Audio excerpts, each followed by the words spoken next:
Welcome back, lecture 2. So let's dig into gender differences in mental health. So the first thing I want to ask you is totally opinion-based. I just want to know what you think. Think about the men and women that you know. Do you notice any differences in how they express distress?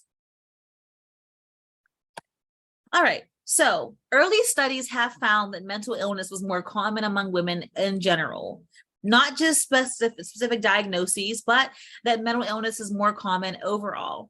Couple of things to note by that. One, early medical studies actually would only use men as test subjects, and they would make claims about women without even studying women. I know it probably sounds strange, and every time I explain this, I know I get this look on my face, even though I know it, I've taught it so many times, but it is true. Early studies about gender didn't even include women in them. So first off. Second, the early studies that did include women in them would exclude mental disorders that afflicted men more. So the fact that early studies said women are just more mentally ill than men, they were not good studies. Recently, more comprehensive, more recent studies have shown that mental illness is similar for men and women. Overall, the rates are the same. So this is important. I'm going to say it again. Overall, if we're not talking about, specific diagnoses, depression versus substance abuse versus autism spectrum disorder, if we're saying if we look at all types of mental illness by gender, overall, the rates are almost identical.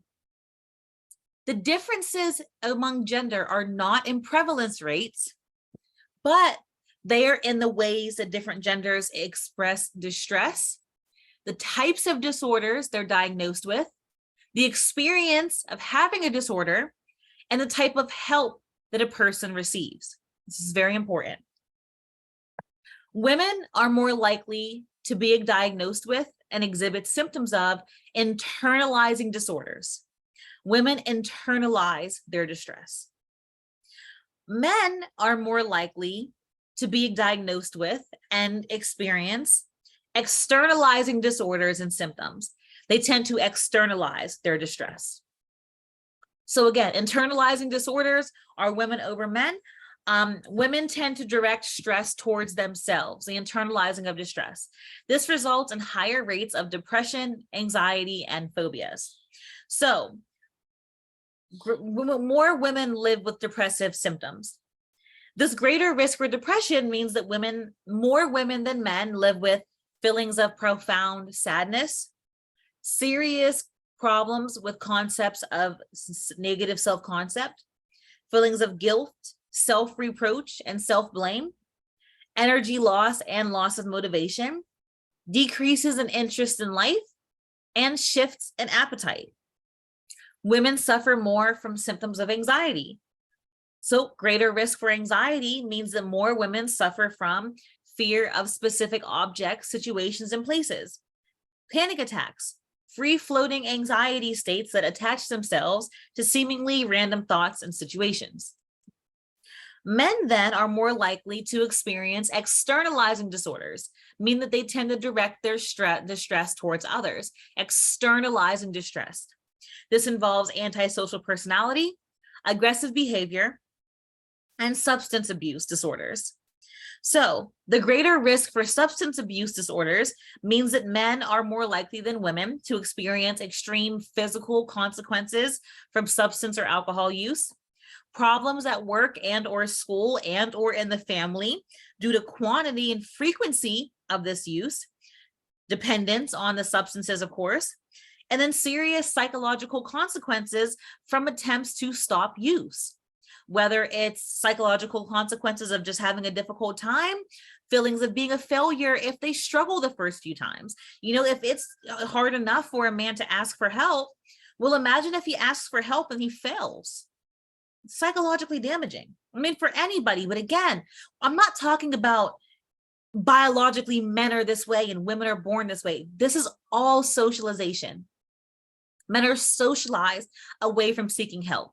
And then if they do seek help for a drinking problem and they fail or they relapse, it's going to be much harder to get help again. And they might then in turn drink more to deal with that psychological disturbance. Greater antisocial behavior than women means that men are more likely to be diagnosed with disruptive disorders, such as ADHD, oppositional defiance disorder, conduct disorders, especially in childhood, and then antisocial personality disorder, especially in adulthood. More aggressive or antisocial behavior in a range of areas. So more likely to experience or to inflict violence against other people and animals, destruction of property, lying and stealing, and having more problems in creating and maintaining close, enduring friendships. Again, I'm not saying boys are just born wanting to pull the, wings off of birds. It's not what I'm saying. I'm saying that girls are more socialized to take care of animals and to wrap them up and nurture them. And boys are more socialized to be violent. I mean, think about it. If you see a group of girls picking on, an animal versus boys, and you hear the term, blank will be blank, you're more likely to hear boys will be boys than girls will be girls.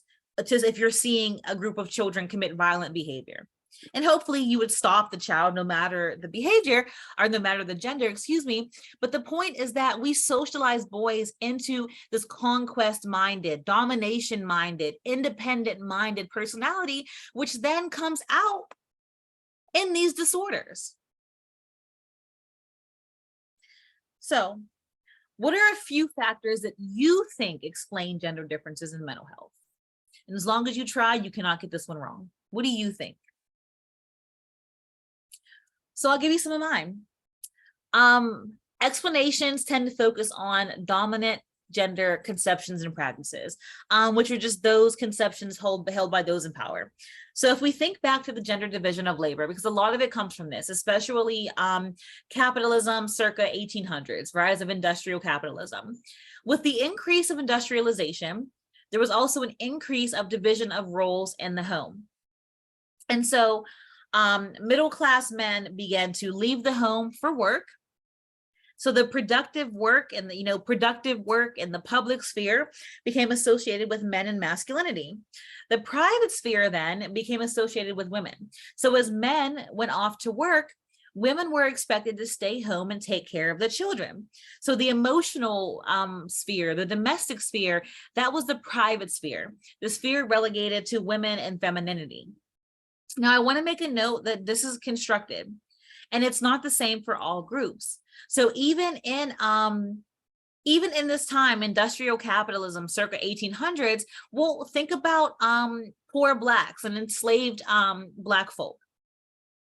Black women were always expected to work. We think about feminism and how women were fighting for the right to get out of the home. And, awesome. I'm very grateful for people who fought for that right. We have to also keep in mind that only some women were fighting for the right to work, because there were groups of poor women, Black women, brown women who had always been working since they stepped foot into this country. And so whenever we're talking about gender norms of men working and women being in the home, generally speaking, that's true. Because remember, dominant gender conceptions, the man in the work or the man in the public sphere, women in the private sphere, that is the dominant conception. But especially as we move into race and class and intersectionality in these upcoming weeks, just keep in mind that this doesn't work for everybody, because there were groups of women who were very much always working. So this doesn't apply to every single family structure. But again, this is a dominant sense. And so dominant conceptions of femininity associated women with nurturing, sensitivity, emotional expressiveness, the qualities necessary for what? Child rearing, right? Dominant conceptions of masculinity associated men with assertiveness, competitiveness, and independentness, qualities necessary for the middle class workplace. It all makes sense. It all makes sense. It's a mess, but it all makes sense. It starts to click. And so the economic resources of the public sphere are more socially valued than the socio-emotional resources of the private sphere. And so both men and women, all gender expressions and identities are working. Whether you're working for a paycheck in corporate America, or you're working by taking care of the children and the home, All of that is work. However, only one of those types of work, the corporate America, the paycheck type of work, the public sphere work, that's the work that's been valued. And so even though women have been working, their work hasn't been seen as such. If we think about class, it's related. So women earn less on average in the same jobs that require the same training and experience. And so we have the glass ceiling. So the invisible yet palpable barrier to women and minorities who try to get to the top. So the sense that you can keep climbing the ladder, but eventually you're going to hit that glass ceiling. And no matter how hard you work or how much training you get, you're never going to be able to be a CEO. No matter what you do, there's going to be that glass ceiling. The sticky floor, that no matter how high you climb, your salary doesn't climb. You're stuck to a low salary, even if you are being technically promoted. The revolving door, which is what happens when as many women enter the workforce as they leave it, high rates of turnover. And then the cost and bonus of having a family. When men have children, the family of a man grows, he tends to get paid more. When women's family grows, they tend to make less. And so it's called the cost and bonus of having a family. And so even in a job with the same training and same experience, women tend to make less on average. In jobs where women make up a significant percentage, the average incomes tend to be less. And then men in these positions tend to make more. And now I know that these jobs have different trainings. I'm just giving you an example. Nurses versus doctors. Again, different levels of training. I'm not saying they're not, but we associate nursing with women. And nurses get paid well, don't get me wrong, but not as well as they should be paid. And the highest earners in the nursing field tend to be men. And so when we see jobs that are mostly women, they tend to be paid less overall. And the men in those positions tend to be paid more. And so overall, we see that women tend to hold lower status positions. This wage gap really results from a devaluation of women's skills and the association between women and the family. And so women hold lower status positions vertically, in the sense that women are more likely to be a secretary than a CEO. That's vertical segregation. We also see horizontal segregation. And so horizontal segregation would be like, I'm a journalist, and let's say I'm dating a guy. I'm a journalist and my boyfriend's a journalist. We're both journalists. So we're in the same position, right? But all of my pieces that I'm assigned are on cooking, and he gets to do investigative journalism, which is the more elite journalism. And so that's horizontal segregation. Even in the same position, you're allocated different status positions. So maybe if I'm teaching, I would be teaching home ec in high school. And, my husband, if I was married, my husband would teach, like AP bio. And so regardless of whether it's vertical or horizontal, women tend to hold lower status positions than men. As we talked about before with anomie, lack of self-direction in the workplace also leads to an increase in stress. And so thinking about women or gender, class, and mental health, give me an example of how we can locate stress theory in what you've just learned. Okay. Thinking about filling roles, where can we locate structural strain theory in what you just learned? So not only are women expected to work nowadays, though, they also experience the second shift, which is basically the household and childcare duties that women have, or that follow the day's work. So women and men who have a family, or parents who are raising children, if they're both working, or if they're all working and they come home, then they both, or they all, if they're a poly relationship or a quad, or even more, who knows, they all have that second shift. However, women and femmes are the ones who are typically saddled with the horse's share of that responsibility. So most women are currently employed, even those with small children. Yet women do the bulk of childcare and housework. Even if they're working the same amount of hours as their husband, they still tend to do most of the work. This does transcend gender. We can also think about same gender relationships. If there are two women together and one's a femme and one is masculine presenting, we still see this replicated, where the femme tends to be the one who carries a child, takes care of the child, and does the child care, the laundry, etc. So we even see these norms seeping into non-het relationships, even when the femme or the woman is bringing in the same income. The responsibilities for this household work often result in an overload of demands, which then of course raises levels of anxiety and depression. Interestingly, even when household tasks are split, they're split unevenly.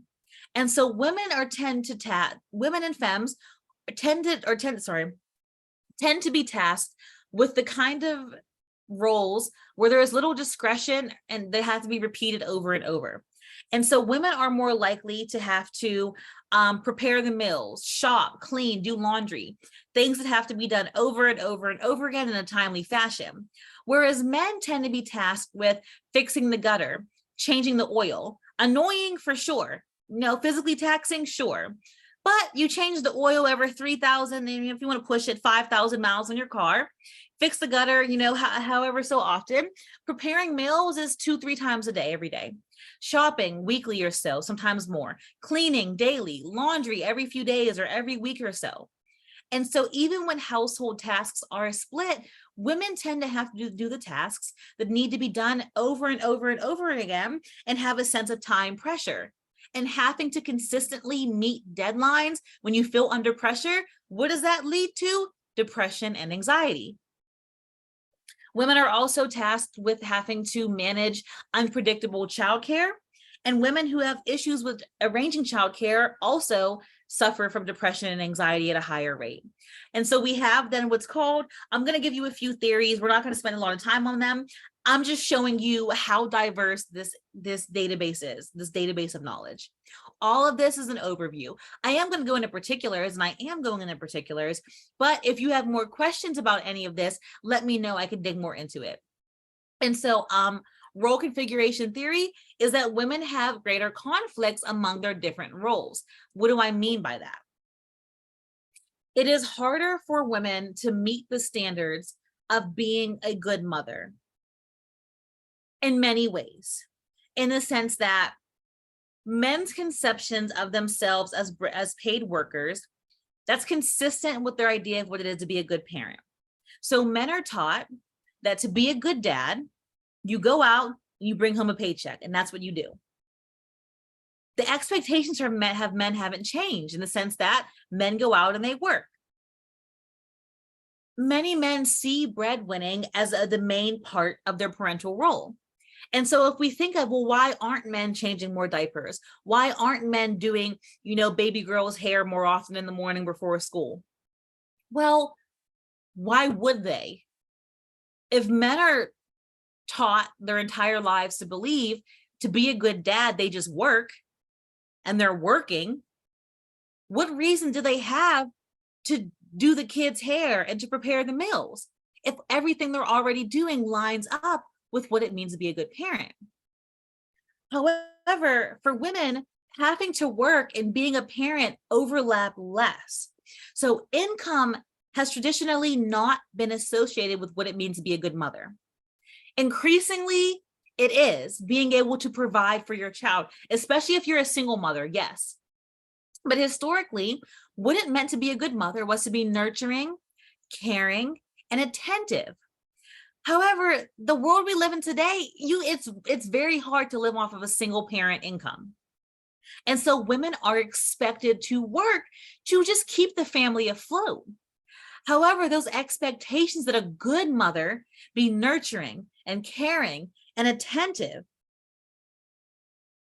that's harder to do when you're also expected to work the same amount of hours as your husband. And so working for a woman, even if you are the breadwinner, isn't enough to satisfy the dominant conceptions of what it means to be a good mother. And so there really is a cost for women who work outside the home that there isn't really there for men. Women, working mothers experience intense internal conflicts that men don't necessarily have to deal with. To work outside the home, I mean, there are still people who believe that women working outside the home is bad for the kids. Some of you have probably, if you've been in, quantitative classes or methods classes, if you're familiar with the general social survey, you might have seen there are still people who believe that women working outside of the home is bad for the children. And so working outside of the home is seen as detracting from spending time with the family. But women are expected to work, but still have the same bandwidth that they had decades ago. And so that's where we think of the second shift. Yes, all genders are expected to work. All sexualities are expected to work. However, femmes and women are the ones who are expected to work and still come home and be attentive to the child, which men in masks are not really judged for in the same way. So the cost of caring. This is important because we talk about how social support is so good for women. Excuse me, well, so good for everybody. However, there are cons of social support. Friends can be draining. That's what I'm about to get at right here. How having friends can be draining. It is difficult to have close friends. So the separation of spheres by gender, having men in the public sphere where they're focused on independence and competition, women in the private sphere where they're focused on relationships and emotional connection, that has consequences for relationships. And so women have more emotionally intimate social ties. Again, I'm not saying that women are born into that. I'm saying we socialize women into being more relationship minded. Women enjoy higher levels of quote unquote mattering in their relationship, which is just basically a way of saying that the feeling that others care deeply about them. However, these close ties that bring women support can also be sources of negative interactions. Think about when you fight with a friend. Think about how draining. I mean, imagine like if you've ever had a fight with your boyfriend, your girlfriend, well, you know, I will say, you've had a fight with your romantic partner versus having a fight with your best friend of 10 years. They feel very different. I mean, it also depends on what the fight is about. But if you're fighting with your best friend, especially if you guys never fight, oh man, that can really mess you up. It can really mess you up. And so conflict, demands of relationships, guilt over not being the best friend, missing phone calls, not showing up to the birthday dinner, all of those negative feelings that come from trying to be a good friend, dealing with conflicts and arguments, that is extremely exhausting. And so we have to keep in mind, it's not just that, well, women have a bunch of relationships and they're all good and mimosas. There are, and men are catty too. I'm not saying that men aren't catty. But having a lot of relationships means you have a lot of relationship drama and you have a lot of relationship expectations. And so these close ties that help women with their mental health also can hurt mental health because relationships are taxing. And so these negative interactions are largely why women can actually experience higher levels of distress. And so women tend to experience more distress over their problems than men do with their problems. Not always true. It's also possible that men don't talk about it as much, but we've all seen movies or comics or TV shows where, men are mad at each other and they just get into a fist fight and then they're buddies again, one drink later. But we'll see that, women get into a fight and they scheme each other through the entire movie and they never get back to normal.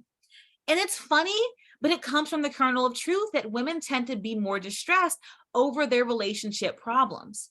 So women do benefit psychologically from having more support. This is factually and indubitably true. But women also suffer more from conflict than men do as well. And so again, this is why a big factor in why women experience higher levels of depression than men, because those relationships that help them so much also are very, very taxing. And so we have then what's called the cost of caring. The cost of caring refers to the downsides of having close relationships with others. Examples being conflict, unmet expectations, and guilt. We also see differences in self-salience. So self-salience, so schemas about how important you are compared to how important others are. And so when it all comes down to it, who do you put first, yourself or others? That's self-salience. Men and women have been socialized to vary differently, such that women have been socialized to care more about others, to be giving for the environment. Whereas men have been socialized to put themselves first in self-salience. Not always, but big picture, these are patterns that we see. And self-salience then shapes our tendencies towards internalizing our problems or externalizing our problems. And so schemas that elevate others at the expense of ourselves raise the risk of internalizing symptoms. And again, what do we know about femininity? Femininity is rooted in nurturing and privileging the needs of others above the self. Think Mother Teresa. We don't talk about Father Teresa, right? We have Mother Teresa, the all giving. Then schemas that promote the self at the expense of others predispose us to externalizing behavior. And as we know, masculinity privileges the self more strongly. And so that's why we have theories like, and again, I'm not going to really quiz you on social rank theory. I'm not going to ask you when was George Brown born. I'm just telling you that if you are interested in this, I can share more. So social rank theory stresses the importance of perceived subordination and depression. And George Brown basically says that powerlessness, devaluation, and humiliation are crucial pathways to depression. And guess what? Powerlessness, devaluation, emotional distress, subordination are all built into femininity. Coping strategies coping strategies drastically differ. They are drastically gendered. And again, not always. I am a generally femme presenting person. I also have masculine coping strategies. There are tons of people who are subverting the shit out of this. If you are like, I'm sure there are some of you who were like, well, I'm pretty masculine and I cry all the time. And I love that for you. And I believe you. But I'm just pointing out general patterns.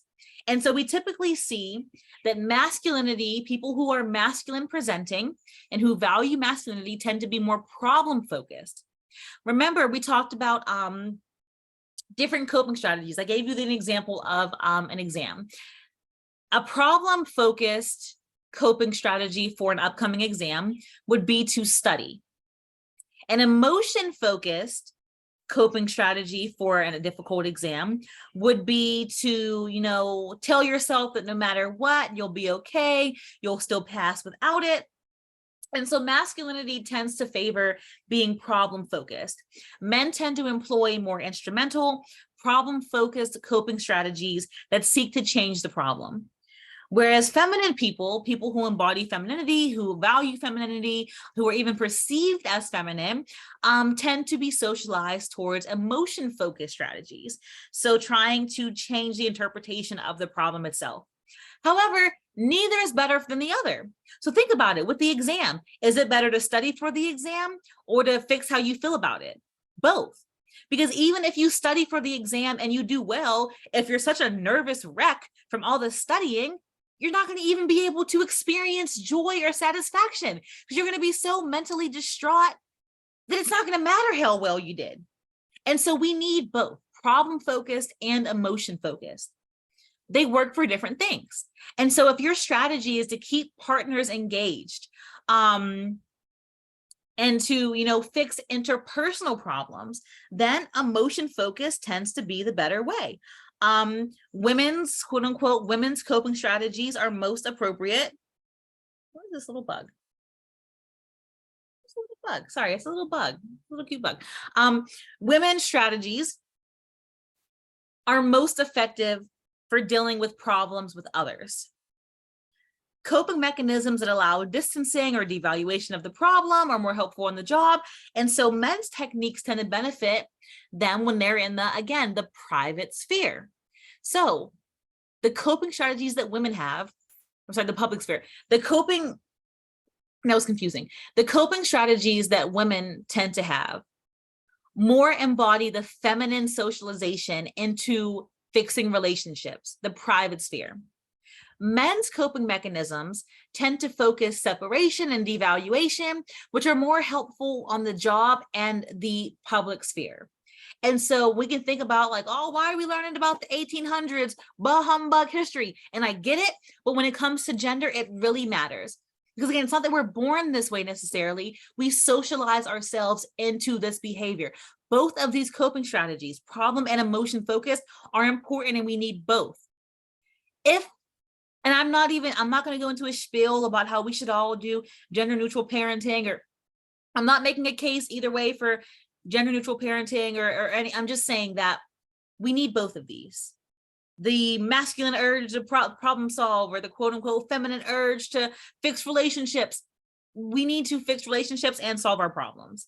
The fact that we have a group of people doing one and another group doing the other is really, really destructive. It's a hierarchy of destruction because we ultimately need both.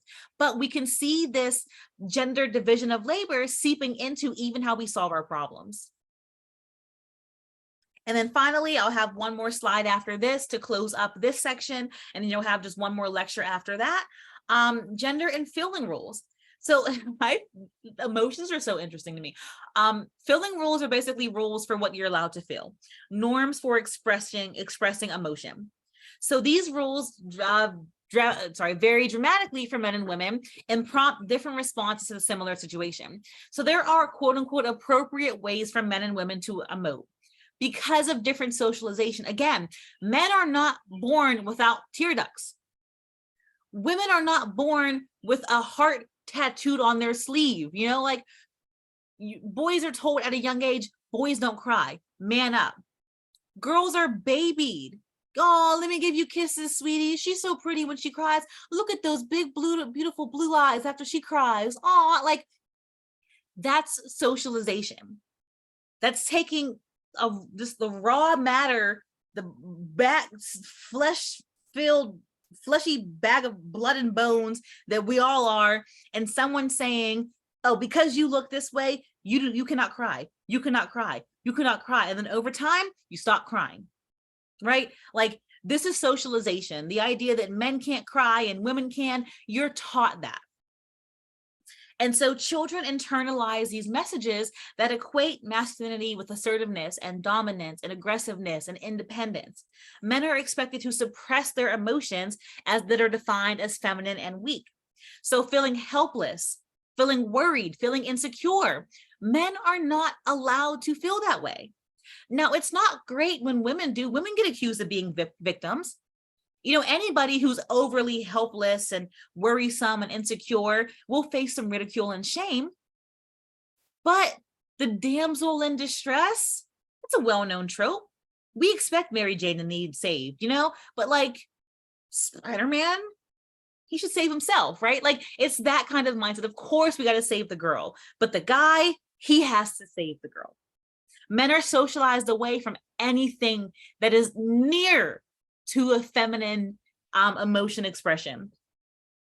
Emotions that are consistent with anxiety and depression, so again, helplessness, worry, insecurity, are more normative for women, not necessarily encouraged, especially as more women are being expected to go to college, get degrees, work in the workforce in corporate America. Now marketing ads are now trying to market to women who have money now. So women are increasingly, expected to not be helpless. But if I ask you, is it more acceptable for a woman to need help or a man to need help? You would agree it's more normative for women to need help. And men are taught this. And it then impacts how they are allowed to feel and how they express themselves. And so men then may attempt to hide, shorten, deflect their feelings of anxiety and depression. The feelings are there.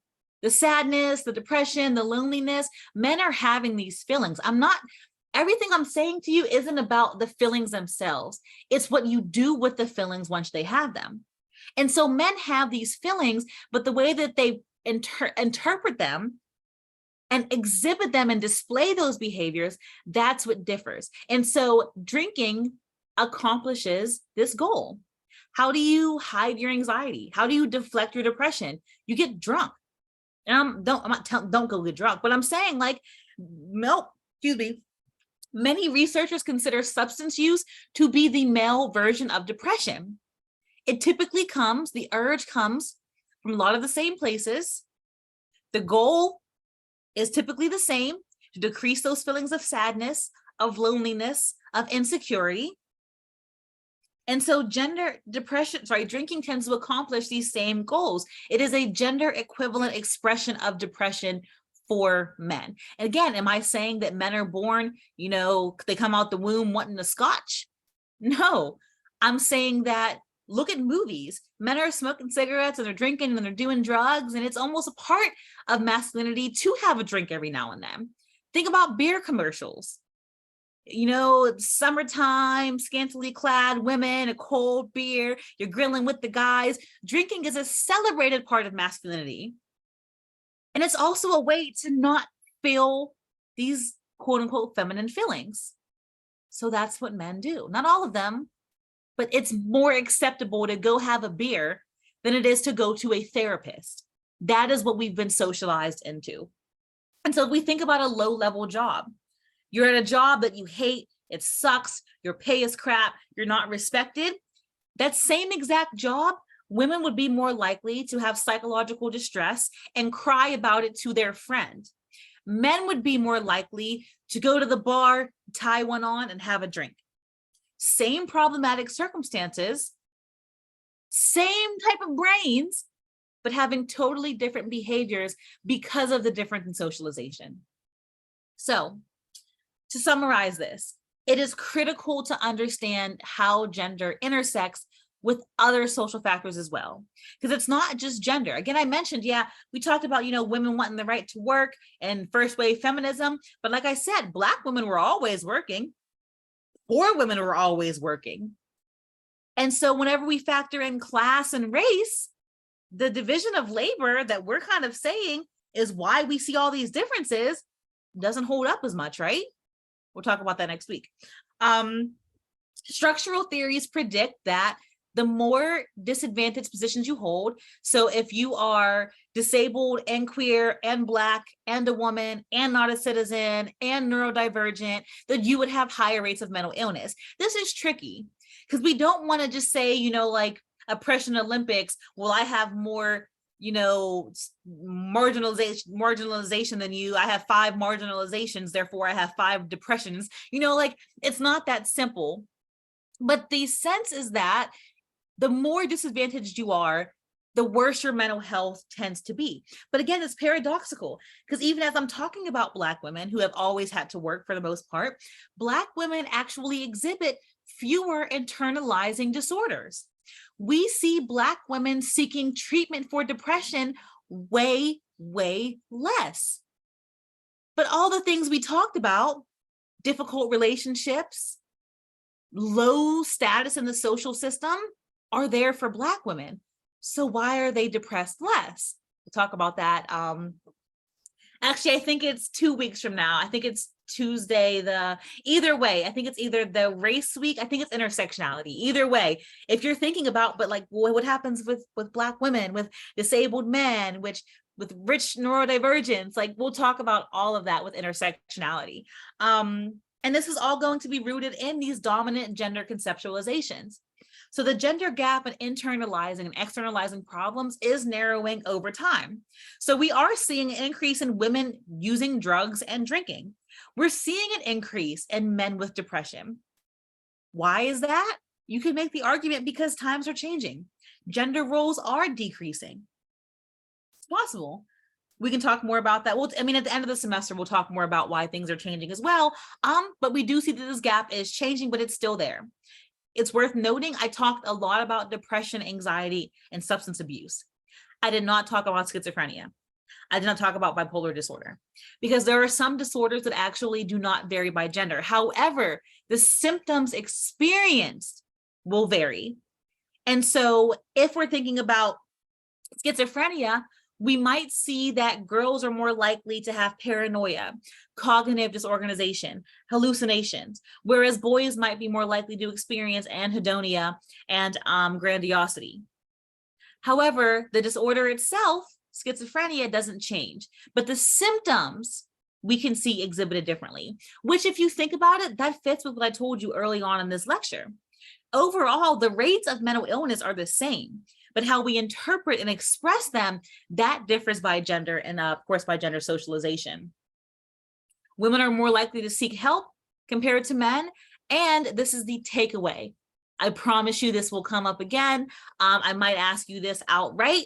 I will definitely ask you this in different words. Gender differences are largely caused by things other than gender. They result from social practices, economic inequalities, limited role opportunities, and so a complexity of social forces converge that push different genders, different gender expressions towards different psychological troubles. Okay, I'll see you back in a little bit for our very last lecture.